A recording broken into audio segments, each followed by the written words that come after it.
തിരുവനന്തപുരത്ത് 10 കിലോ കഞ്ചാവുമായി 10ാം ക്ലാസ്സുകാരനും സുഹൃത്തും പിടിയിൽ. ബാലരാമപുരം സ്വദേശികളെ സിറ്റി ഡാൻസ് ഓഫ് ടീമും ഫോർട്ട് പോലീസും ചേർന്നാണ് പിടികൂടിയത്. വിവരങ്ങളുമായി VSNU ചേരുകയാണ്. VSNU, നമ്മുടെ കുട്ടികളിലേക്ക് ഇത്തരത്തിൽ ലഹരി എത്തുന്ന ഒരു സംഘം പ്രവർത്തിക്കുന്നുവെന്ന് നേരത്തെ തന്നെ പല കേസുകളിൽ നമ്മൾ കണ്ടതാണ്.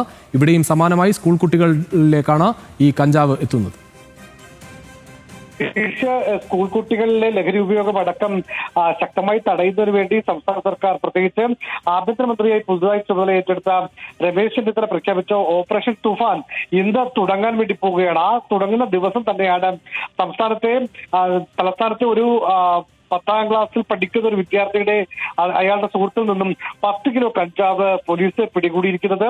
ബാലരാമപുരം സ്വദേശികളാണ്. ഇയാൾക്കൊപ്പം ഉണ്ടായിരുന്ന ഈ 10ാം ക്ലാസ്സുകാരുടെ സുഹൃത്ത് 18 വയസ്സുള്ള ബാലരാമപുരം സ്വദേശി മുഹമ്മദ് അസറുദ്ദീനാണ്. ഇവർ തിരുവനന്തപുരം നെയ്യാറ്റിൻകര ഊരൂട്ടമ്പലം ഭാഗത്ത് നിന്നാണ് ഈ 10 കിലോ കഞ്ചാവ് ഇവർക്ക് കിട്ടുന്നത്. അതിനുശേഷം ഇവർ തിരുവനന്തപുരത്തിന്റെ ഈ കോസ്റ്റൽ പ്രദേശമായ പെരുമാതുറയിലേക്ക് ഈ കഞ്ചാവ് എത്തിക്കാനുള്ള ശ്രമത്തിനിടെയാണ് രണ്ടുപേരും സിറ്റി ഡാൻസ് ഓഫ് ടീമിന്റെയും ഫോർട്ട് പോലീസിന്റെയും പിടിയിലായിരിക്കുന്നത്. ഇപ്പോൾ രണ്ടുപേരും സ്റ്റേഷനിലുണ്ട്. അല്പസമയത്തിനകം പ്രതികളെ കോടതിയിലേക്ക് ഹാജരാക്കും.